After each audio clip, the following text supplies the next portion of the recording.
ಸ್ತೋತ್ರ. Thank you Jesus. ಸ್ತೋತ್ರ. ಸಂತ ಮಾರ್ಕರ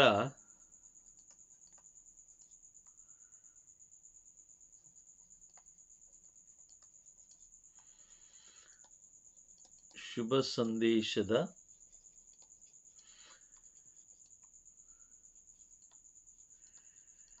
ವಿವರಣೆ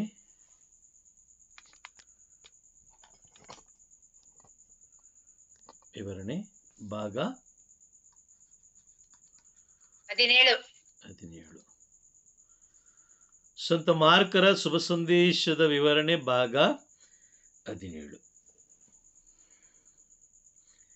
ನಿನ್ನೆ ನಾವು ಸಂತ ಮಾರ್ಕರ ಶುಭ ಸಂದೇಶದಲ್ಲಿ ಇರುವಂಥ 4 ಸಾಮತಿಗಳ ಬಗ್ಗೆ ನಾವು ತಿಳ್ಕೊಂಡು, ಹೌದಾ? Praise the lord. 4 ಸಾಮತಿಗಳ ಬಗ್ಗೆ ನಾವು ತಿಳ್ಕೊಂಡು, ಸಂತ ಮಾರ್ಕರು ಸಾಮತಿಗಳನ್ನು ಮಾತ್ರ ಬರೆದಿದ್ದಾರೆ ಅಂತ ಹೇಳಿದ್ರೆ ಇಲ್ಲ, ಅವರ ಪಾಪದ ಬಗ್ಗೆನೂ ಕೂಡ ಬರೆದಿದ್ದಾರೆ. ಪಾಪದ ಬಗ್ಗೆನೂ ಕೂಡ ಅವರು ತುಂಬ ಸ್ಪಷ್ಟವಾಗಿ ಒಬ್ಬ ವ್ಯಕ್ತಿ ಅರ್ಥ ಮಾಡಿಕೊಳ್ಳುವ ರೀತಿಯಲ್ಲಿ ಅವರು ವಿವರಿಸಿ ಬರೆದಿದ್ದಾರೆ. Praise the Lord. ನೋಡಿ, ಪಾಪ ಎಂಬುದು, ಇದನ್ನು ಬರ್ಕೊಳ್ಳಿ, ಯಾರು ಹಾಗೆ ಬಿಡಬೇಡಿ. ಪಾಪವು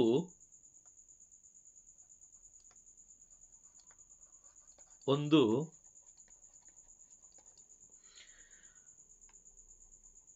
ಪಾರಂಪರಿಕ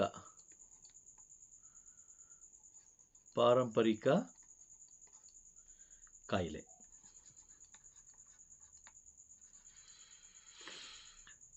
ಪಾಪವು ಒಂದು ಪಾರಂಪರಿಕ ಕಾಯಿಲೆ.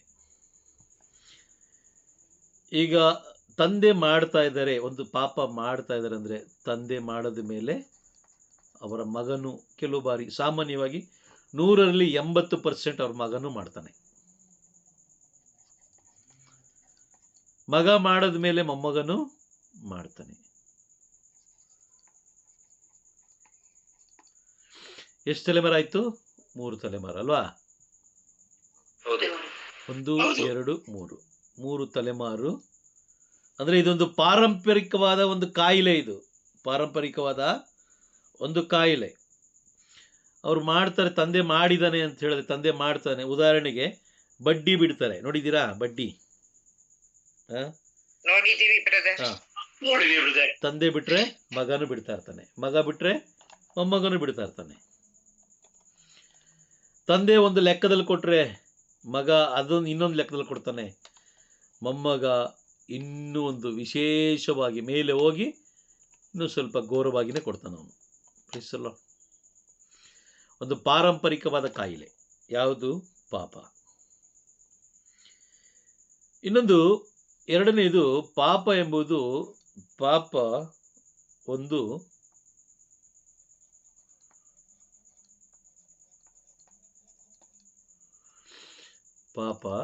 ಒಂದು ಜನ್ಮ ರೋಗವಿದ್ದಂತೆ. ಜನ್ಮ ರೋಗ. ಈಗ ಆದಾಮ ಅವಳು ಮಾಡಿದ ಪಾಪ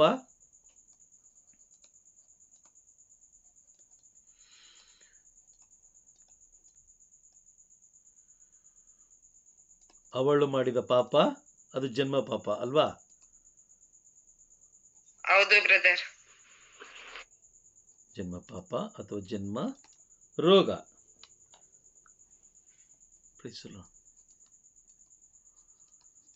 ಜನ್ಮ ರೋಗದಂತೆ. ಮೂರನೇದಾಗಿ ಪಾಪ ಒಂದು ಸಾಂಕ್ರಾಮಿಕ ಕಾಯಿಲೆ ಇದ್ದಂತೆ.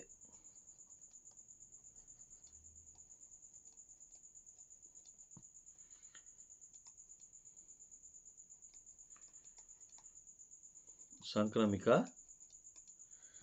ರೋಗವಿದ್ದಂತೆ.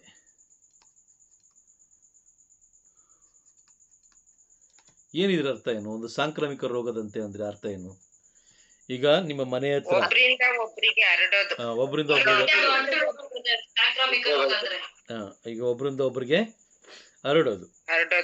ಈಗ ಗಂಡಸು ಡ್ಯೂಟಿಗೆ ಹೋಗಿರ್ತಾನೆ, ಹೆಂಗಸು ಮನೇಲಿ ಇರ್ತಾಳೆ. ಒಂದು ಉದಾಹರಣೆಗೆ ಹೇಳ್ತಾ ಇದ್ದೀನಿ. ಹೆಂಗಸು ಮನೇಲಿ ಇರ್ತಾಳೆ. ಅಲ್ಲಿ ಎದುರುಗಡೆ ಮನೆಯವರು ಏನೋ ಒಂದು ಕಾರ್ಯ ಮಾಡಿರ್ತಾರೆ. ಸಾಯಂಕಾಲ ಗಂಡ ಮನೆಗೆ ಬರ್ತಾನೆ. ಮನೆ ಬಂದಿದ್ದ ತಕ್ಷಣ ಹೆಂಡತಿ ಏನು ಹೇಳ್ತಾಳೆ? ಅವ್ರ ಪಾಪದ ಕಾರ್ಯ ಮಾಡಿದರೂ ಕೂಡ ಹೆಂಡತಿ ಏನು ಹೇಳ್ತಾಳೆ? ಪರವಾಗಿಲ್ಲ, ಅದು ಬೇಕು, ನಮ್ಮ ಕುಟುಂಬಕ್ಕೆ ಅದು ಬೇಕು.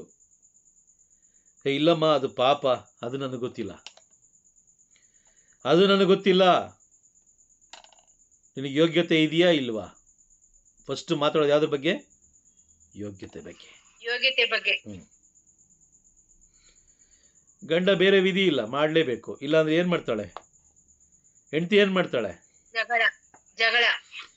ಜಗಳ ಮಾಡ್ತಾಳೆ, ಮಾನ ಮರ್ಯಾದೆ ತೆಗಿತಾಳೆ, ಅಥವಾ ಸ್ಟೇಷನ್ಗೆ ತಗೊಂಡೋಗಿ ನಿಲ್ಲಿಸ್ತಾಳೆ, ಅಥವಾ ಸಂಬಂಧಿಕರಿಗೆ ದೂರ ಹೇಳ್ತಾಳೆ. ಏನೋ ಒಂದು ಕುಟುಂಬದಲ್ಲಿ ಅಶಾಂತಿ. ಇದು ಯಾರಿಂದ ಆಗೋದು?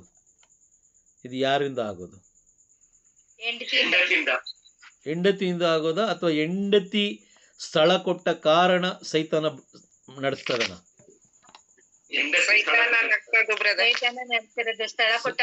ಸೈತಾನ ನಡೆಸೋದು ಹೆಂಡತಿ ಸ್ಥಳ ಕೊಟ್ಟ ಕಾರಣ. ಅದೇ ರೀತಿ ಕೆಲವು ಕುಟುಂಬಗಳಲ್ಲಿ ಗಂಡ ಅಲ್ವಾ, ಗಂಡ ಸೈತಾನಿಗೆ ಸ್ಥಳ ಕೊಟ್ಟ ಕಾರಣ ಸೈತಾನನು ಕೂಡ ಅಲ್ಲಿ ಜಗಳ ಉಂಟು ಮಾಡ್ತಾನೆ.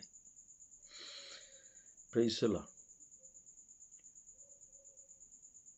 ಒಂದು ಸಾಂಕ್ರಾಮಿಕ ರೋಗವಿದ್ದಂತೆ. ಅವ್ರು ಯಾರಾದರೂ ಮಾಡಿದ್ರೆ, ಎದುರುಗಡೆ ಇರೋರು ಮಾಡಿದ್ರೆ ನಾವು ಮಾಡಲೇಬೇಕು. ಅದು ಪಾಪ ಆದರೂ ಸರಿ, ಏನಾದರೂ ಸರಿ. ಹೌದಾ? ಒಪ್ತೀರಾ? ಹೌದು ಬ್ರದರ್. Price the lord. ಇನ್ನೊಂದು ಪಾಪ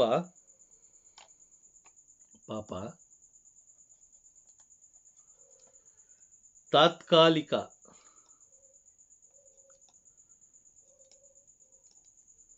ಸಂತೋಷ ತೋರಿಸಿ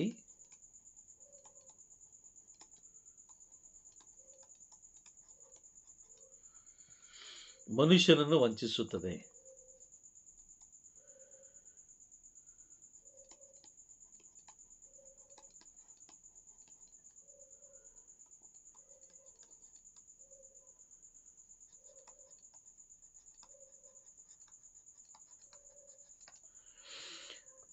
ಪಾಪವು ತಾತ್ಕಾಲಿಕ ಸಂತೋಷ ತೋರಿಸಿ ಮನುಷ್ಯನನ್ನು ವಂಚಿಸುತ್ತದೆ. ಕೆಲವು ವ್ಯಕ್ತಿಗಳನ್ನು ನಾವು ನೋಡ್ತೀವಿ, ಒಂದು ಕುಟುಂಬದ ವಿಷಯ ಮಾತಾಡಬೇಕಂದ್ರೆ ಭಾರಿ ಖುಷಿ ಅವರಿಗೆ. ಒಂದು ಕುಟುಂಬನ ಹಾಳು ಮಾಡಬೇಕು ಅಂದರೆ, ಅಥವಾ ಕುಟುಂಬದ ಮರ್ಯಾದೆ ತೆಗಿಬೇಕಂದ್ರೆ ಅವ್ರಿಗೆ ಭಾರಿ ಸಂತೋಷ, ತುಂಬ ಸಂತೋಷ. ಒಂದು ಸಣ್ಣ ಕುಟುಂಬವನ್ನು ನಾನು ನೋಡಿದ್ದೀನಿ. ಲವ್ ಮ್ಯಾರೇಜ್ ಅಂತ ಕುಟುಂಬ. ಯಾವಾಗಲೂ ಆ ಕುಟುಂಬದಲ್ಲಿ ಸಂತೋಷವಾಗಿರ್ತಾ ಇದ್ರು. ಆದರೆ ಆ ಹುಡುಗಿಯ ತಂದೆ ತಾಯಿಗಳು ಆಕೆಗೆ ಇಲ್ಲಸಲ್ಲದನ್ನ ಹೇಳ್ಕೊಟ್ಟು ಕುಟುಂಬದಲ್ಲಿ ಅಶಾಂತಿ ಮೂಡಿಸ್ತಾ ಇದ್ರು. ಏನ್ ನಿನ್ನ ಗಂಡ ಹಿಂಗೆ ಮಾಡ್ತಾನೆ, ಏನ್ ನಿನ್ನ ಗಂಡ ಹಿಂಗವನೆ, ಏನ್ ನಿನ್ನ ಗಂಡ ನಮಗೆ ಮರ್ಯಾದೆ ಕೊಡಲ್ಲ, ಏನು ಹಂಗೆ, ಏನು ಹಿಂಗೆ. ಇವಳು ಗಂಡನಿಗೆ ಬೈಬೇಕಾದ್ರೆ ಅವರ ತಂದೆ ತಾಯಿಗಳು ಬಹಳ ಸಂತೋಷ ಪಡ್ತಾ ಇದ್ರು. ಅದು ಸ್ವಲ್ಪ ದಿನ ಮಾತ್ರ. ಒಂದು ದಿನ ಗಂಡ ಏನು ಮಾಡ್ದ, ಹೆಂಡತಿಯನ್ನ ತನ್ನ ತವರು ಮನೆಯಲ್ಲೇ ಬಿಟ್ಟೋದ. ಪ್ರಾರಂಭದಲ್ಲಿ ಚೆನ್ನಾಗಿ ನೋಡ್ಕೊಂಡ್ರು ಅವ್ರ ತಂದೆ ತಾಯಿಗಳು. ಬಿಡಮ್ಮ, ನಾವಿದ್ದೀವಿ ನೋಡ್ಕೊಳ್ತೀವಿ. ಆಕೆಗೆ ಬಹಳ ಖುಷಿ ಆಯಿತು. ದಿನಗಳು ಕಳೆದ ಹಾಗೆ ಆಕೆಗೆ ಅರಿವಾಯಿತು, ನಾನೆಲ್ಲೋ ತಪ್ಪು ಮಾಡಿದೆ, ನನ್ನ ಗಂಡನ್ನ ಕಳ್ಕೊಳ್ಬಾರ್ದಾಗಿತ್ತು. ನನ್ನ ಗಂಡನೇ. ಮೊನ್ನೆ ಒಂದು ವಿಡಿಯೋ ನೋಡಿದೆ ನಾನು ತಮಿಳಲ್ಲಿ. ಅಲ್ಲಿ ಒಬ್ಬ ವ್ಯಕ್ತಿ ಇಂಟರ್ವ್ಯೂ ಮಾಡಲಿಕ್ಕೆ ಬಂದು ಒಬ್ಬ ಹೆಂಗಸನ್ನ ಬಂದು ಕೇಳ್ತಾನೆ. ಆಕೆ ಹೇಳ್ತಾಳೆ, ನನ್ನ ಗಂಡನಿಗೆ ನಾನು ಡೈವರ್ಸ್ ಕೊಟ್ಟು ತುಂಬ ತಪ್ಪು ಮಾಡಿದೆ ಸರ್, ನಾನು ಕೊಡಬಾರ್ದಾಗಿತ್ತು. ಆ ಒಂದು ಕ್ಷಣ ನಾನೆಲ್ಲೋ ಒಂದು ಸ್ವಲ್ಪ ಅಹಂಕಾರವಾಗಿ ನಾನು ಮಾತಾಡಿದೆ. ಅಹಂಕಾರ ನನ್ನ ಗಂಡನ ಮುಂದೆ ನಾನು ತೋರಿಸ್ಬಾರ್ದಾಗಿತ್ತು. ಸ್ವಲ್ಪ ತಾಳ್ಮೆಯಿಂದ ಇದ್ದಿದ್ದರೆ ಖಂಡಿತವಾಗ್ಲೂ ಅದೊಂದು ಪ್ರಾಬ್ಲಮ್ ಸಾಲ್ವ್ ಆಗ್ತಾ ಇತ್ತು. ಇವತ್ತು ನಮ್ಮ ಅಣ್ಣ, ನಮ್ಮ ತಂದೆ ತಾಯಿಗಳು ಎಲ್ಲ ಕರ್ಕೊಂಡೋಗಿ ನನಗೆ ಡೈವರ್ಸ್ ಕೊಡಿಸ್ಬಿಟ್ರು. ಇವತ್ತಿನ ದಿನ ನಾನು ತುಂಬ ವೇದನೆ ಪಡ್ತಾ ಇದ್ದೀನಿ. ಗಂಡ ಇಲ್ಲದೆ ನಾನು ತುಂಬ ವೇದನೆ ಪಡ್ತಾ ಇದ್ದೀನಿ ಸರ್. ಇವತ್ತಿಗೂ ಅವ್ರು ಏನಾದರೂ ಬಂದು ನನ್ನನ್ನು ಕರೆದ್ರೆ ಎಲ್ಲ ಬಿಸಾಡಿ ನೋಡೋಗ್ತೀನಿ. ನನ್ನ ಗಂಡನೇ ಮುಖ್ಯ ಸರ್. ಆಕೆ ಗೌರ್ಮೆಂಟ್ ಕೆಲಸ ಆಕೆಗೆ. ಆದರೂ ಆಕೆ ಹೇಳ್ತಾಳೆ, ಎಲ್ಲ ಬಿಟ್ಟು ಬಿಸಾಕಿ ಅವ್ರು ಒಂದೇ ಒಂದು ಮಾತು ಕರೀಲಿ, ಒಂದೇ ಒಂದು ಮಾತು, ನಾನು ಓಡೋಗ್ತೀನಿ. ಓಡೋಗಿ ನನ್ನ ಗಂಡನ ತಬ್ಕೊಂಡು ನನ್ನ ಗಂಡನ ಜೊತೆ ನನ್ನ ಜೀವನ ನಡೆಸ್ತೀನಿ. Price the lord. ಕೆಲವು ಪಾಪಗಳು ತಾತ್ಕಾಲಿಕ ಸುಖವನ್ನು, ಸಂತೋಷವನ್ನು ತೋರಿಸಿ ಮನುಷ್ಯನನ್ನು ವಂಚಿಸುತ್ತೆ. ಸಾರಿ, ಏದೇನು ತೋಟದಲ್ಲೂ ಆಗಿದ್ದು ಅದೇ. ನೀನು ಈ ಹಣ್ಣನ್ನು ತಿಂದರೆ ದೇವರಾಗಿ ಬಿಡುವೆ. ಸಂತೋಷ ಬಂತು ಯಾರಿಗೆ? ಹವ್ವಳಿಗೆ. ಈ ಹಣ್ಣನ್ನು ತಿಂದರೆ ಏನಾಗುವೆ? ದೇವರಾಗಿ ಬಿಡುವೆ. ಹಾಗಾಗಿ ಆಕೆ ಏನು ಮಾಡಿದ್ಲು? ಹಣ್ಣನ್ನು ತಿಂದ್ಲು. ತಿನ್ನೋದಲ್ಲದೆ ತನ್ನ ಗಂಡನಿಗೂ ಕೂಡ ಕೊಟ್ಲು. Price the lord. ಈಗ ಕುಟುಂಬ ಹಾಳಾಗೋದು ಒಬ್ಬರನ್ನ ಅನ್ಕೊಂಡಿದ್ದೀರಾ? ಇಲ್ಲ, ಗಂಡ ಹೆಂಡತಿ ಇಬ್ಬರಿಂದಲೂ. Price the lord. ಅರ್ಥ ಆಯ್ತಾ? ಅರ್ಥ ಆಯ್ತು ಬ್ರದರ್. ಮಾರ್ಕನು ಬರೆದ ಶುಭ ಸಂದೇಶದಲ್ಲಿ, ಮಾರ್ಕನು ಬರೆದ ಶುಭ ಸಂದೇಶ,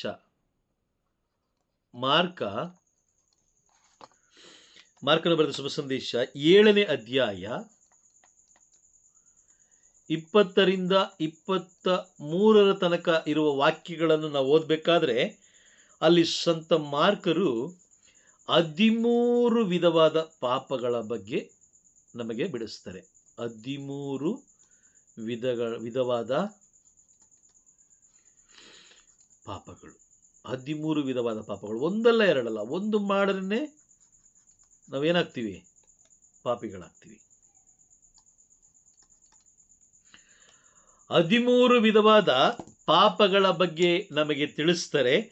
ಅದಾದ ಮೇಲೆ ಬೈಬಲಲ್ಲಿ ಪಾಪಿಗಳಿಗೂ ಕೂಡ ಒಂದೊಂದು ಹೆಸರಿದೆ. ಅದನ್ನು ನಾನು ನಾಳೆ ತಿಳಿಸ್ಕೊಡ್ತೀನಿ ನಿಮಗೆ. ಒಂದೊಂದು ಪಾಪಿಗಳಿಗೂ ಕೂಡ, ಪಾಪಗಳನ್ನು ಮಾಡುವಂಥ ವ್ಯಕ್ತಿಗಳಿಗೆ ಬೈಬಲಲ್ಲಿ ಒಂದೊಂದು ಹೆಸರು ಮುಖಾಂತರ ಕರೆಯಲ್ಪಟ್ಟಿದೆ. ಅದನ್ನು ನಾನು ನಾಳೆ ತಿಳಿಸ್ಕೊಡ್ತೀನಿ. ಇವತ್ತು ಆ 13 ವಿಧವಾದ ಪಾಪಗಳ ಬಗ್ಗೆ ನಾವು ತಿಳ್ಕೊಳ್ಳೋಣ. ಸಂತ ಮಾರ್ಕರು ಬರೆದಿರುವ 13 ವಿಧವಾದ ಪಾಪಗಳು. ಮೊದಲನೇದು ಓದಿ. ಆದರೆ ಮನುಷ್ಯನ ಅಂತರಂಗದಿಂದ ಹೊರಹೊಮ್ಮುವ ಯೋಚನೆಗಳು ಅವನನ್ನು ಕಲುಷಿತಗೊಳಿಸುತ್ತವೆ. ಮಾನವನ ಹೃದಯ ಅಂತರಾಳದಿಂದ ದುರಾಲೋಚನೆ. ಮೊದಲನೇದು, ಒಂದು ನಿಮಿಷ, ಅನೈತಿಕತೆ. ಒಂದು ನಿಮಿಷ. ಹೃದಯದಿಂದ ಹೊರಡುವ ದುರಾಲೋಚನೆ ಅಲ್ವಾ? ಹೌದಾ? ಹೌದು. ದುರಾಲೋಚನೆ. Praise the Lord. ಇದು ಮೊದಲನೇ ಪಾಪ. ಇದ್ರ ಬಗ್ಗೆ ನಾವು ವಿವರಣೆ ಆಮೇಲೆ ತಿಳ್ಕೊಳ್ಳೋಣ. ಎರಡನೇದು ಅನೈತಿಕತೆ. Price the lord. ಅದ್ರ ಬಗ್ಗೆ ನಾವು ತಿಳ್ಕೊಳ್ಳೋಣ. ಮೂರನೇದು ಕಳ್ಳತನ. ನಾಲ್ಕನೇದು ಕೊಲೆ. ಐದನೇದು ವ್ಯಭಿಚಾರ.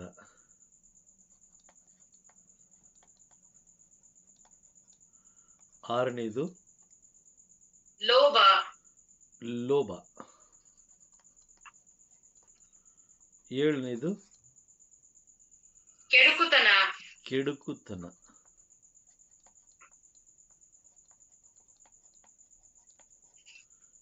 ಎಂಟನೇದು ಮೋಸ. 9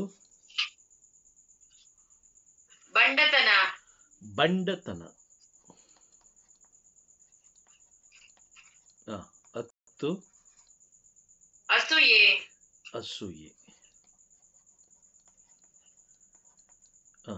11 ಅಪದೂರು.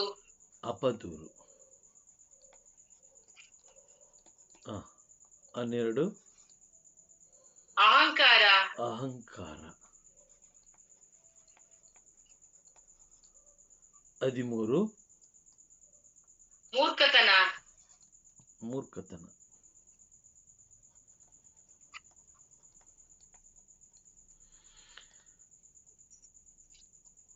ಮೂರ್ಖತನ ಇದೆಯಾ? 13 ಇದೆಯಾ? ಸ್ವಲ್ಪ ಬೇರೆಯವ್ರು ಚೆಕ್ ಮಾಡಿ. 13 ಇದೆಯಾ? ಚೆಕ್ ಮಾಡಿ. ಇದೆ ಬ್ರದರ್. ಇದೆಯಾ? ಇದೆ ನೋಡಿ. ಈ ಎಲ್ಲ ಪಾಪಗಳು ಪರಲೋಕದಿಂದ ನಮ್ಮನ್ನ ಬೇರ್ಪಡಿಸುತ್ತೆ. ಪರಲೋಕದಿಂದ ನಮ್ಮನ್ನ ಬೇರ್ಪಡಿಸುತ್ತೆ. ಪರಲೋಕದಿಂದ ನಮ್ಮನ್ನ ಬೇರ್ಪಡಿಸುತ್ತೆ. ನಾವು ಅಂದ್ಕೊಳ್ತೀವಿ ಈ ಲೋಕದಲ್ಲಿ ನಾವು ಏನು ಮಾಡೋದು ನಡೆಯುತ್ತೆ ಅಂತ ನಾವು ಅಂದ್ಕೊಳ್ತೀವಿ. ಖಂಡಿತವಾಗಲಿಲ್ಲ. ಸಂತ ಮಾರ್ಕರು ತಿಳಿಸ್ಕೊಡ್ತಾರೆ ಈ 13 ವಿಧವಾದ ಪಾಪದ ಕೃತ್ಯಗಳು. ಇದಕ್ಕೆ ಇನ್ನೊಂದು ಹೆಸರೇನು ಗೊತ್ತಾ? ಏನಿರ್ಬೋದು ಇದಕ್ಕೆ ಇನ್ನೊಂದು ಹೆಸರು? 13 ವಿಧವಾದ ಪಾಪಗಳಿಗೆ ಇನ್ನೊಂದು ಹೆಸರು ಏನಂತ ಕೊಡ್ಬೋದು? ನೆನ್ನೆಯ ವಾಕ್ಯದಲ್ಲಿ ನಾವು ಓದ್ದೋ ಏನು ಅಂತ ಹೇಳಿದ್ರೆ ಮುಳ್ಳು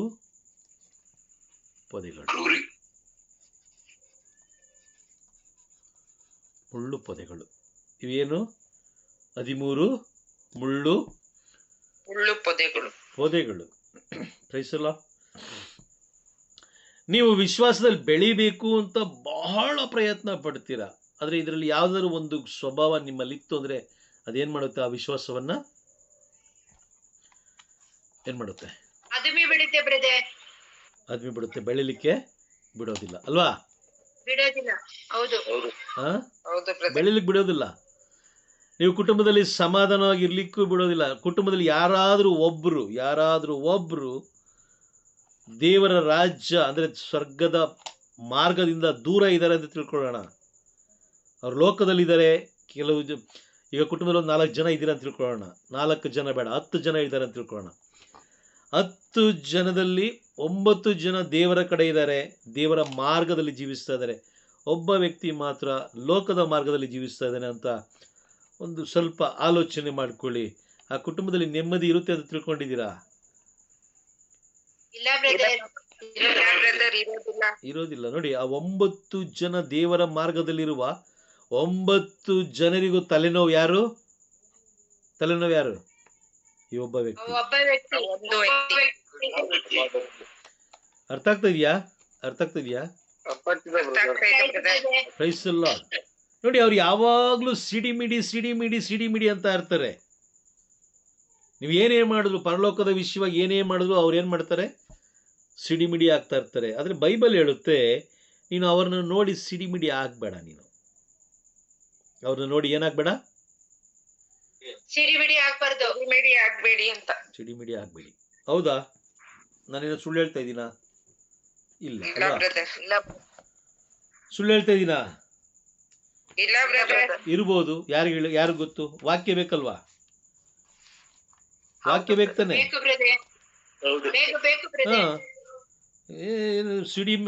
ಈಗ ಸುಳ್ಳು ಹೇಳಲ್ಲ ಅಂತ ಏನ್ ಗ್ಯಾರಂಟಿ ಅಲ್ವಾ? ಹೌದಾ? Praise the Lord. ಇದ್ದೀರಾ? ಆಧಾರ ವಾಕ್ಯ ಇರಲೇಬೇಕು ಅಲ್ವಾ? ಕೀರ್ತನೆಗಳ ಗ್ರಂಥ 37ನೇ ಅಧ್ಯಾಯ ವಾಕ್ಯ 1 ಹಾಗೂ 2 ಓದಿ.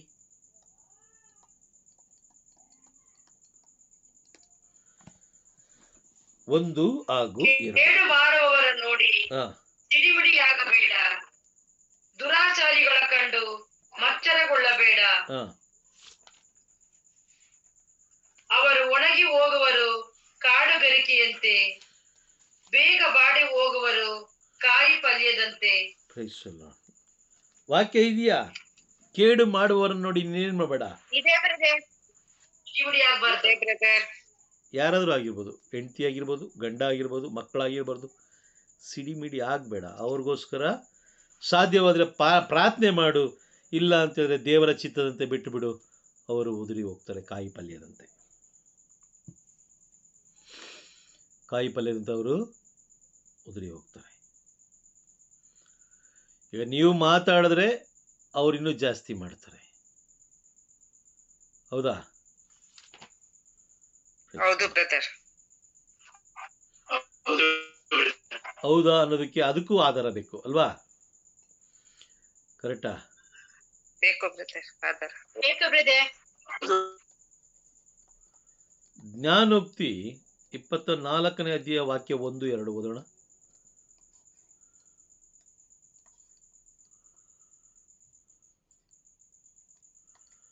ಓದ್ತೀರಾ? ಬೇಗ ಬೇಗ ಹೇಳಿ ಬ್ರದರ್. ಕೆಟ್ಟವರನ್ನು ನೋಡಿ ಹೊಟ್ಟೆ ಕಿಚ್ಚು ಪಡಬೇಡ, ಅವರ ಒಡನಾಟವನ್ನು ಬಯಸಬೇಡ. ಅವರ ಮನಸ್ಸು ಯೋಚಿಸುವುದು ಹಿಂಸೆಯನ್ನ, ಅವರ ತುಟಿ ಪ್ರಸ್ತಾಪಿಸುವುದು ಹಾನಿಯನ್ನು. ಮತ್ತೊಮ್ಮೆ ಓದಿ. ಕೆಟ್ಟವರನ್ನು ನೋಡಿ ಹೊಟ್ಟೆ ಕಿಚ್ಚು ಪಡಬೇಡ, ಅವರ ಒಡನಾಟವನ್ನು ಬಯಸಬೇಡ. ಅವರ ಮನಸ್ಸು ಯೋಚಿಸುವುದು ಹಿಂಸೆಯನ್ನು, ಅವರ ತುಟಿ ಪ್ರಸ್ತಾಪಿಸುವುದು ಹಾನಿಯನ್ನು. Price the lord. ಕಿಡುಕರನ್ನು ನೋಡಿ ಹೊಟ್ಟೆ ಕಿಚ್ಚು ಪಡಬೇಡ, ಯಾಕಂದ್ರೆ ಅವರ ತುಟಿ ಯಾವಾಗಲೂ ಕಿಡಿಕೆ ಮಾಡ್ತಾ ಇರುತ್ತೆ.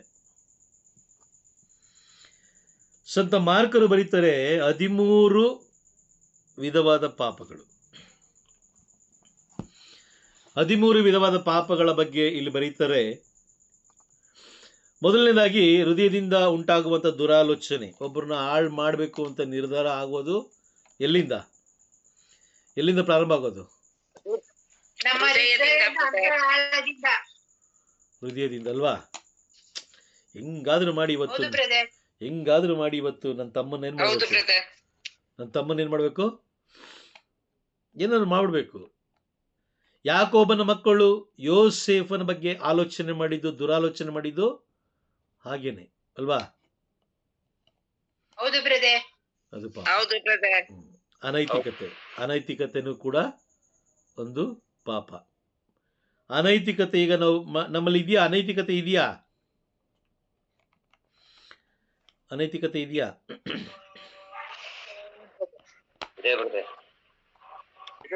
ಮಾತಾಡ್ತೀರಾ? ಸಾಧ್ಯವಾದ್ರೆ ಮಾತಾಡಿ ನೋಡೋಣ. ಅನೈತಿಕತೆ ಮೀನಿಂಗ್ ಗೊತ್ತಿಲ್ಲ ಬ್ರದರ್. ಅನೈತಿಕತೆ ಅಂತ ಹೇಳಿದ್ರೆ ಕಳ್ಳ ಸಂಬಂಧ. ಅನೈತಿಕತೆ ಅಂದ್ರೆ ಕಳ್ಳ ಸಂಬಂಧ. ಇದೆಯಾ ನಮ್ಮಲ್ಲಿ? ಮಾತಾಡಿ. ಇಲ್ಲ ಬ್ರದರ್. ಇದೆ ಬ್ರದರ್. ರಾಣಿ ಸಿಸ್ಟರ್ ಇಲ್ಲ, ತಿಮ್ಮಯ್ಯ ಬ್ರದರ್ ಇಲ್ಲ. ಇಲ್ಲ ಬ್ರದರ್, ಇದೆ ಅಂತ ಹೇಳಿದ್ ನಾನು. ಶಾಂತಿ ಸಿಸ್ಟರ್ ಇಲ್ಲ ಅಲ್ವಾ? ವಿಮಲಾ ಸಿಸ್ಟರ್ ಇಲ್ಲ.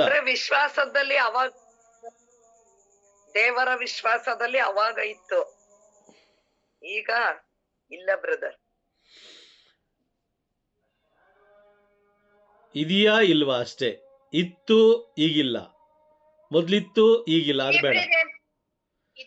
ಇರಿ ರಾಣಿ ಸಿಸ್ಟರ್, ಬೇರೆಯವ್ರನ್ನ ಕೇಳ್ತಾ ಇದ್ದೀರಿ. ಇರಿ ಒಂದ್ ನಿಮಿಷ. ನೀವು ಹೇಳಿದಾಯ್ತು. ಬೇರೆ ಇನ್ನೂ ತುಂಬಾ ಜನ ಇದ್ದಾರೆ, ತುಂಬಾ ಜನ ಬಾಯಿ ಮುಚ್ಕೊಂಡಿದ್ದಾರೆ. ಅನೈತಿಕತೆ ಇದೆಯಾ ಇಲ್ವಾ? ಉತ್ತರ ಕೊಡಿ ವಿಮಲಾ ಸಿಸ್ಟರ್. ಈಗ ವಿಮಲಾ ಸಿಸ್ಟರ್ಗೆ ಹೇಳ್ಬೇಕಾದ್ರೆ ಮೋನಿಕಾ ನೀವು ಕೇಳಿಸ್ಕೊಳ್ಳಿಲ್ಲ ಅಂದ್ರೆ ಮತ್ತೆ ಹೇಳಲಿಕ್ಕೆ ನೀವು LKG ಮಗುನ ಕೇಳಿಸ್ಕೊಳ್ಳಿಲ್ಲ ಅಂತ ಬ್ರದರ್. ತುಂಬಾ ಮಳೆ ಬರ್ತಾ ಇದೆ, ಸೌಂಡ್ ಅಷ್ಟು ಕ್ಲಿಯರ್ ಆಗಿ ಸರಿ ಆಯ್ತು. ಮ್ಯೂಟ್ ಮಾಡಿ. ಬೇರೆಯವರು ಇದೆಯಾ? ಆರೋಗ್ಯ ನೋಡಿ, ಒಂದು ಒಪ್ಕೊಳ್ಳಿಕ್ಕೆ ನಾವು ಎಷ್ಟು ಇದಾಗಿದ್ದೀವಿ ನೋಡಿ, ಎಷ್ಟು ಏನಾಗಿದ್ದೀವಿ, ಕಠೋರವಾಗಿದ್ದೀವಿ. ಒಪ್ಕೊಳ್ಳಿಕ್ಕೆ ಏನಾಗ್ತಿದ್ದೀವಿ? ಕಠೋರವಾಗಿದ್ದೀವಿ. ನೋ, ನಾನು ಪರ್ಫೆಕ್ಟ್ ಆಗಿದ್ದೀನಿ ಅಂತ ನಾವು ಅಂದ್ಕೊಂಡಿದ್ದೀವಿ. ನಾನು ಪರ್ಫೆಕ್ಟ್ ಆಗಿದ್ದೀನಿ ಅಂತ ನಾವು ಅಂದ್ಕೊಳ್ತಾ ಇದ್ದೀವ ಇಲ್ವಾ? ಅದು ನಾವು ನೋಡ್ತಾ ಇರೋದಲ್ಲೇ ಗೊತ್ತಾಗುತ್ತಿಲ್ಲ. ನಾವು ಅಂದ್ಕೊಳ್ತಾ ಇದ್ದೀವಿ. ನಮ್ಮ ಬಾಯಿ ತೆಗಿಲಿಲ್ಲ ಅಂದಾಗಲೇ ಗೊತ್ತಾಗೋಯ್ತು ನಾವು ಅಂದ್ಕೊಳ್ತಾ ಇದ್ದೀವಿ ನಾವು ಪರ್ಫೆಕ್ಟ್. ಅದು ಬೈಬಲ್ ಹೇಳುತ್ತೆ ನೋಡಿ. ಬೈಬಲ್ ಹೇಳುತ್ತೆ ಪ್ರೇಷಿತರ ಕಾರ್ಯಕಲಾಪಗಳು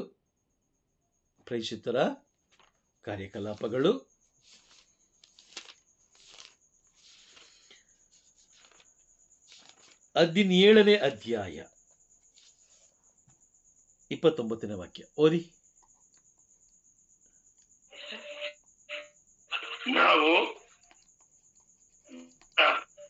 ನಾವು ದೇವರ ಮಕ್ಕಳಾಗಿರುವುದರಿಂದ ಜನರು ಕಲಾಕುಶಲತೆಯಿಂದಲೂ ಕಲ್ಪನೆಯಿಂದಲೂ ರೂಪಿಸಿದ ಚಿನ್ನ ಬೆಳ್ಳಿ ಶಿಲೆಗಳ ಪ್ರತಿಮೆಗೆ ದೇವರು ಸಮಾನರೆಂದು ಭಾವಿಸಲಾಗದು ಅಂತ ಬೈಬಲ್ ಹೇಳ್ತಾ ಇದೆ. ದೇವರು ದೇವರೇ ಅಂತ ಹೇಳ್ತಾ ಇದೆ. ಆದರೆ ನಾವು ಸಂಬಂಧ ಅನೈತಿಕತೆ ಹೊಂದಿಲ್ವಾ? ಸಂತರುಗಳನ್ನ ದೇವರ ಅದನ್ನೇ ನಾನು ಕೇಳ್ತಾ ಇರೋದು. ಅನೈತಿಕತೆ ಅಂದ್ರೆ ಏನು? ಯಾರು ನಿಮ್ಮ ಮದುಮಗ? ಯಾರು ಮದುಮಗ? ಯಾರು? ಪ್ರಭು ಯೇಸು ಕ್ರಿಸ್ತರ ಜಾಗದಲ್ಲಿ ನೀವು ಯಾರ್ಯಾರು ಇಟ್ಟಿದ್ದೀರಾ? ಸಂತರುಗಳನ್ನ ಮಾತೆ ಮರಿಯಮ್ಮರನ್ನ ಒಬ್ರು ಮಾತಾಡಿ. ಸಂತರುಗಳು, ಬೋಧಕರು, ವ್ಯಕ್ತಿಗಳು ಇವ್ರ ಮೇಲೆ ಇಟ್ಟಿದೀವಿ ಬ್ರದರ್. ಮತ್ತೆ ಅದು ಅನೈತಿಕತೆ ಅಲ್ವಾ? ಆಭರಣಗಳು. ಅನೈತಿಕತೆ ಅಲ್ವಾ? ಹೌದು ಬ್ರದರ್. ಪ್ರಾಕ್ಟಿಕಲ್ ಆಗಿ ಯೋಚನೆ ಮಾಡಿ. ನನ್ನ ಗಂಡನಿಗೆ ನೀಡಬೇಕಾದ ಜಾಗವನ್ನು ನಾನು ಬೇರೆಯವ್ರು ಕೊಟ್ಟಿದ್ದೀನಿ ಅಂತ ಹೇಳಿದ್ಮೇಲೆ ಅದು ಅನೈತಿಕತೆನೇ ಅದು ಅಲ್ವಾ? ಹೌದಾ ವಿಮಲಾ ಸಿಸ್ಟರ್? ಆರೋಗ್ಯ ಸಿಮೆ ಕರೆಕ್ಟ್ ಅರ್ಥ ಆಗ್ತಾ ಇದೆಯಾ? ನಾನು ಹೇಳ್ತಾರ ಅರ್ಥ ಆಗ್ತಾ ಇದೆಯಾ? ನೀವು ದೇವರಿಗೆ ಕೊಡಬೇಕಾದಂತಹ ಆ ಒಂದು ಸ್ಥಾನ ಗಂಡ. ಅದಕ್ಕೆ ಹೇಳೋದು ಗಂಡನೇ. ಅವನು ಕುಡುಕಾದ್ರೂ ಸರಿ, ಮೋಸಗಾರ ಆದ್ರೂ ಸರಿ, ಗಂಡನೇ. ಅವನಿಗೊಂದು ಬೆಲೆ ಅನ್ನೋದು ಇರುತ್ತೆ. ಗಂಡ ನಿನ್ನನ್ನು ಬಿಟ್ಟು ಬೇರೆ ಕಡೆ ಹೋದ ಅಂತ ಹೇಳಿದ್ರೆ ನಿನ್ನನ್ನ ಲೋಕದ ಜನರು ಏನ್ ಮಾಡ್ತಾರೆ? ದೂಷಿಸ್ತಾರೆ. ಗಂಡ ಇರುವ ತನಕ ಮಾತ್ರ ಪತಿವ್ರತೆ ಅಂತಾರೆ. ಇಲ್ಲ ಅಂದ್ರೆ ಅದಕ್ಕೆ ಬೇರೆನೆ ಅರ್ಥ ಬ್ರದರ್. ಪ್ರಭು ಯೇಸು ಕ್ರಿಸ್ತರು ನಮ್ಮೆಲ್ಲರಿಗೂ ಮದುಮಗ. ಹೌದಾ? ಪ್ರಭು ಯೇಸು ಕ್ರಿಸ್ತರು ನಮ್ಮ ಮದುಮಗನಾಗಿರ್ಬೇಕಾದ್ರೆ ನಾವು ವ್ಯಕ್ತಿಗಳು, ವಸ್ತುಗಳು, ಆಭರಣಗಳು ಅಥವಾ ಸ್ವರೂಪಗಳು, ಲೋಕದ ವಿಷಯಗಳು ಇದಕ್ಕೆ ನಾವು ಮಹತ್ವ ಕೊಟ್ಟಾಗ, ಈಗ ಪ್ರಾರ್ಥನೆ ಅಂತ ಒಂದು ಸಮಯ ಇದೆ ಅಲ್ವಾ? ದೇವರು ನಮ್ಮೊಂದಿಗೆ ಮಾತನಾಡಲಿಕ್ಕೆ ಒಂದು ಸಮಯ ಕೊಟ್ಟಿದ್ದಾರೆ. ಹೌದಾ ಮೋನಿಕಾ? ಈ ಸಮಯದಲ್ಲಿ ನಾವು ಅದನ್ನ ಬಿಟ್ಬಿಟ್ಟು ನಾವು ಟಿವಿ ನೋಡ್ತೀವಿ, ನಮಗೆ ಧಾರಾವಾಹಿ ನೋಡ್ತೀವಿ ಅಂತ ಹೇಳಿದ್ರೆ ಅದನ್ನ ಏನಂತಾರೆ? ಅದನ್ನ ಅನೈತಿಕತೆನೇ ಅಲ್ವಾ? ನಮ್ಮ ಯಜಮಾನರಿಗೆ ಕೊಡದೇ ಇರೋಂತ ಒಂದು ಗೌರವ ನಾನು ಯಾವ್ದು ಕೊಡ್ತಾ ಇದ್ದೀನಿ? ಬೇರೆ ವಿಷಯ ಮತ್ತೊಬ್ಬರಿಗೆ. ಅರ್ಥ ಆಗ್ತಾ ಇದೆಯಾ ನಿಮ್ಗೆ? ಅನೈತಿಕತೆ ಅಂದ್ರೆ ಅರ್ಥ ಆಯ್ತಾ? ದೇವರಿಗೆ ಕೊಡಬೇಕಾದ ಸ್ಥಾನ ಬೇರೊಬ್ಬರಿಗೆ ಕೊಟ್ಟರೆ ಅದನ್ನ ಅನೈತಿಕತೆ ಅಂತಾರೆ ಅಲ್ವಾ? ಗಂಡನೇ ಅಲ್ವಾ? ಹೌದಾ? ಗಂಡ ಅಂದ್ರೆ ಗಂಡನೇ. ಮತ್ತಾಯ 25ರಲ್ಲಿ ಏನ್ ಹೇಳ್ತಾರೆ? 1-13ನೇ ವಾಕ್ಯದಲ್ಲಿ ಓದ್ಬೇಕಾದ್ರೆ ಏನ್ ಹೇಳ್ತಾರೆ? ಮದುಮಗ ಬರ್ತಾರೆ ಹೇಳ್ತಾರ? ಮದುಮಗ ಬರ್ತಾರ ಅಂತ ಹೇಳ್ತಾರ? ಮದುಮಗ ಅಂದ್ರೆ ಏನು? ನಾವ್ ಕಳೆದ ಕ್ಲಾಸಲ್ಲಿ ನಾವೆಲ್ಲರೂ ತಿಳ್ಕೊಂಡಿದೀವಿ. ಏನು? ನಾವೆಲ್ಲರೂ ಮದುವಣಿಗಿತ್ತೀವಿ ಅಲ್ವಾ? ಅನೈತಿಕತೆ ಎಲ್ಲರೂ ಮಾಡ್ತಾರೆ. ಈಗಲೂ ಮಾಡ್ತಾರೆ. ಅದಕ್ಕೆ ದೇವರಿಗೆ ಕೋಪ ಜಾಸ್ತಿ. ಒಂದು ದಿನ ನೋಡ್ತಾನೆ ಗಂಡ, 2 ದಿನ ನೋಡ್ತಾನೆ ಗಂಡ, 3 ದಿನ ನೋಡ್ತಾನೆ, 1 ವಾರ ನೋಡ್ತಾನೆ, 1 ತಿಂಗಳು ನೋಡ್ತಾನೆ, 1 ವರ್ಷ ನೋಡ್ತಾನೆ, ಬುದ್ಧಿ ಹೇಳ್ತಾನೆ, ಬೇಡ ಕಣೆ, ಹಂಗೆ ಹೋಗ್ಬೇಡ, ಹಿಂಗೆ ಹೋಗ್ಬೇಡ, ತಪ್ಪು, ಕುಟುಂಬ ಹಾಳಾಗೋಗುತ್ತೆ, ಸಂಸಾರ ಹಾಳಾಗೋಗುತ್ತೆ ಅಂತ ಹೇಳ್ತಾನೆ. ಕೇಳೋದಿಲ್ಲ ಇವಳೇನು ಮಾಡ್ತಾಳೆ, ದಿನದಿಂದ ದಿನಕ್ಕೆ ಅನೈತಿಕತೆ ಜಾಸ್ತಿ ಮಾಡ್ತಾ ಇರ್ತಾಳೆ. ಒಂದು ದಿನ ಕೋಪ ಬಂದ ಗಂಡ ಏನು ಮಾಡ್ತಾನೆ, ಕತೆ ಬಿಟ್ಟು ಹೋಗ್ಬಿಡ್ತಾರೆ. ಬಿಟ್ಟೋದ್ರೆ ಓಕೆ. ಒಂದು ದಿನ ಏನು ಮಾಡ್ತಾನೆ, ಒಂದು ಕೊಂದಾಕ್ತಾನೆ, ಚುಚ್ಚು ಬಿಡ್ತಾನೆ, ಕೊಂದಾಗ್ತಾನೆ. ಒಂದು ಕೊಂದಾಕ್ತಾನೆ, ಇಲ್ಲ ತಾನೇ ಮರಣ ಹೊಂದುತ್ತಾನೆ. ಅರ್ಥ ಆಗ್ತಾ ಇದೆಯಾ? ಅರ್ಥ ಆಯ್ತು ಬ್ರದರ್. ಈಗ ನಾವು ಮಾಡ್ತಿರೋ ಅನೈತಿಕತೆಯಿಂದ ದೇವರು ನಮ್ಮೊಳಗೆ ಇದ್ದಾರಾ? ಇಲ್ಲ ಬ್ರದರ್. ಕರೆಕ್ಟ್ ಆಗಿ ಹೇಳಿ ನೋಡೋಣ, ಇದ್ದಾರಾ? ಇಲ್ಲ ಬ್ರದರ್. ಇದ್ರೂ ಕೂಡ ನಮ್ಮನ್ನು ನಂಬುತ್ತಾರಾ? ಹೇಳಿ ನೋಡೋಣ, ನಮ್ಮನ್ನು ನಂಬ್ತಾರಾ? ಇಲ್ಲ ಬ್ರದರ್. ನಂಬೋದಿಲ್ಲ ಬ್ರದರ್. ನಂಬಿಕೆ ಇದೆಯಾ? ನಂಬೋದಿಲ್ಲ ಬ್ರದರ್. ನಂಬಕ್ಕಾಗಲ್ಲ ಅಲ್ವಾ? ನಂಬಕ್ಕೆ ಹೌದು ಇಲ್ಲ. ಹೌದು ಬ್ರದರ್. ಕಾರಣ ಏನು? ನಾವು ಫೇತ್ಫುಲ್ ಆಗಿಲ್ಲ. ನಾವು ವಿಶ್ವಾಸದಲ್ಲಿ ಇಲ್ಲ. ಸೋಲ್ತಾ ಇದೀವಿ. ಗಂಡನಿಗೆ ಮೋಸ ಮಾಡ್ತಾ ಇದೀವಿ.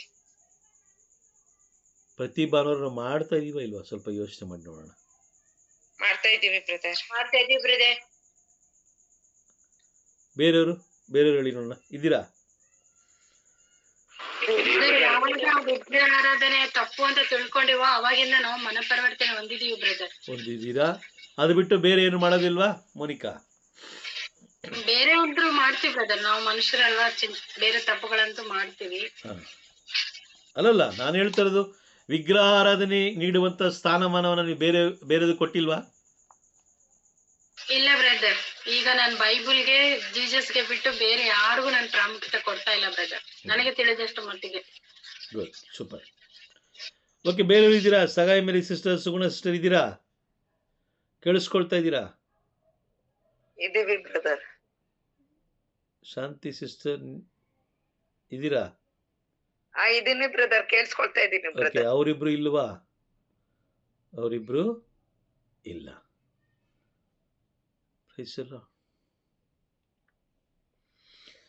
ಅನೈತಿಕತೆಯ ಜೀವನ ನಾವು ಜೀವಿಸ್ತಾ ಇದ್ದೀವಿ. ಅರ್ಥ ಆಯ್ತಾ ನಾನು ಹೇಳಿದ್ದು? ನಾನು ತಿಳಿಸಿದ ಅರ್ಥ ಆಯ್ತಾ ನಿಮಗೆ? ಅರ್ಥ ಆಯ್ತು ಬ್ರದರ್.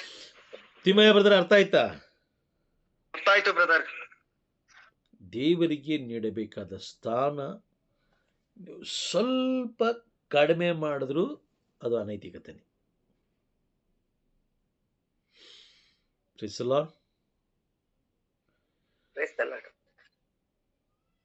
ನೋಡಿದ್ರ ಅನೈತಿಕತೆಗೆ ಎಷ್ಟು ಒಂದು ಮಹತ್ವ ಇದೆ. ಇದೆಯಾ?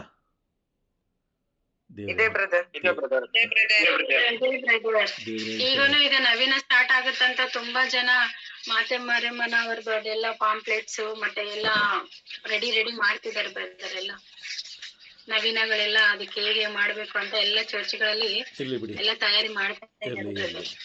ಆದ್ರೆ ಯೆಶಾಯಿ ಪ್ರವಾದಿಯ ಗ್ರಂಥದಲ್ಲಿ ಸರ್ವೇಶ್ವರ ಸ್ವಾಮಿ ನಮ್ಮನ್ನು ನೋಡಿ ಹೇಳ್ತಾರೆ, ನಿಮಗೆ ನಾನೇ ಆಧಾರ, ನನ್ನನ್ನು ಬಿಟ್ಟು ಬೇರೆ ಯಾರೂ ಆಧಾರ ಆಗಲ್ಲ. ಆಮೇನ್.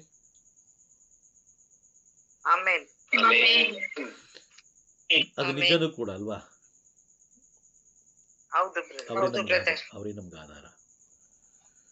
ಅವರಲ್ಲದೆ ಬೇರೆ ಯಾರಿಂದಲೂ ನಮಗೆ ಆಧಾರ ಇಲ್ಲ. ಏಕೆಂದರೆ ಅವರು ನಮ್ಮ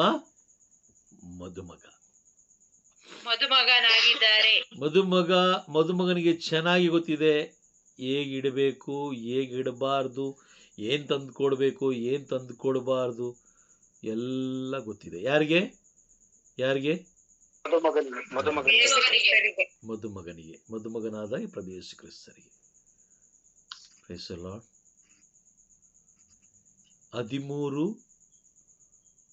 ವಿಧವಾದ ಪಾಪಗಳ ಬಗ್ಗೆ ಸಂತ ಮಾರ್ಕರು ಬರೀತಾರೆ.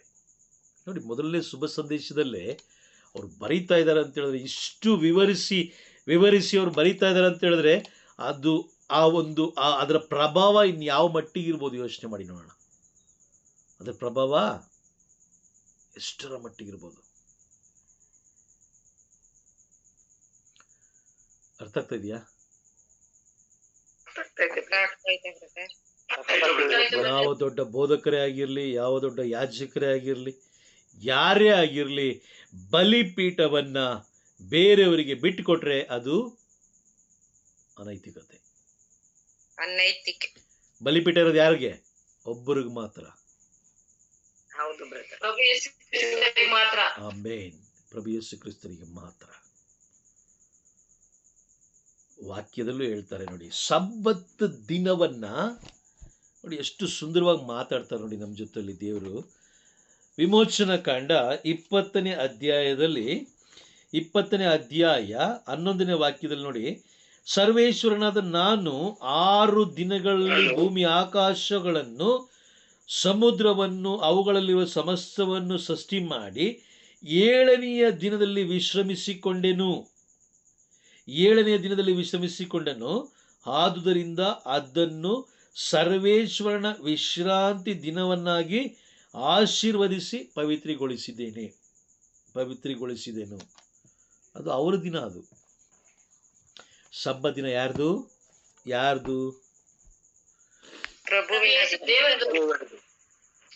ಪ್ರಭುವಿದು ಮಾತ್ರ. ಅರ್ಥ ಆಗ್ತಾ ಇದೆಯಾ? Praise the Lord. ಆ ಜಾಗದಲ್ಲಿ ಅವರ ದಿನದಲ್ಲಿ ನಾವು ಅವರಿಗೆ ಸ್ಥಾನಮಾನ ಹೆಚ್ಚು ಕೊಡಬೇಕೇ ಹೊರತು ಆ ಜಾಗದಲ್ಲಿ ನಾವು ಬೇರೊಬ್ಬರನ್ನ ಕರ್ಕೊಂಬಂದು ಇಟ್ಕೊಂಡು ಅಂತ ಹೇಳಿದ್ರೆ ಅದು ಅನೈತಿಕತೆ. ಈಗ ಅರ್ಥ ಆಯ್ತಾ ಅನೈತಿಕತೆ ಅಂದ್ರೆ? ಮೋನಿಕಾ ಅರ್ಥ ಆಯ್ತಾ? ಅರ್ಥ ಆಯ್ತು ಬ್ರದರ್. ಅರ್ಥ ಆಯ್ತು ಬ್ರದರ್. ವಿಮಲಾ ಸಿಸ್ಟರ್ ಅರ್ಥ ಆಯ್ತಾ? ಅರ್ಥ ಆಯ್ತು ಬ್ರದರ್. ಬೇರೆ ಯಾರಿಗಾದ್ರು ಅರ್ಥ ಆಗದಿರೋ ಯಾರು ಇದ್ದೀರಾ? ಬ್ರದರ್ ಅರ್ಥ ಆಯ್ತು. ಅರ್ಥ ಆಯ್ತು. ಅದರ ಕ್ಲಾಸ್ ಮುಗಿಸೋಣವಾ? Praise the Lord. ಕ್ಲಾಸ್ನ ನಾವು ಮುಗಿಸೋಣ. Praise lord.